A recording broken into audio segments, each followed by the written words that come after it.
Wali Kota Medan Bobi Nasution kembali daftarkan diri sebagai calon gubernur Sumatera Utara 2024. Kali ini Bobi mengambil formulir dari Partai Kebangkitan Bangsa di kantor DPW PKB Sumut Jalan Wali Kota Medan pada Selasa sore. Mendaftarkan diri sebagai calon gubernur Sumatera Utara via PKB, pengambilan formulir Bobi hanya diwakili tim kerja internal Bobi Nasution bersama pengurus Partai Gerindra Sumut.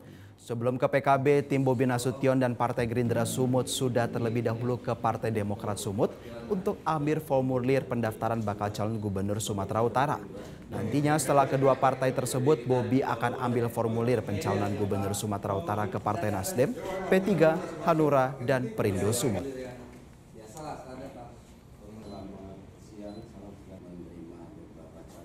Bapak Muhammad Bobi Nasution mengambil formulir pendaftaran di Partai Demokrat untuk ikut dalam kontestasi Pilgub Sumut di tahun 2024. Setelah ini rencana kita ke PKB.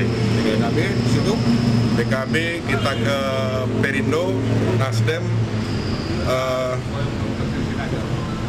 P3 dan Hanura. Kita butuh rekan koalisi karena kemarin juga mungkin waktu pengambilan waktu pendaftaran di Gerindra kan juga sudah disampaikan. Utamanya pasti Koalisi Indonesia Maju.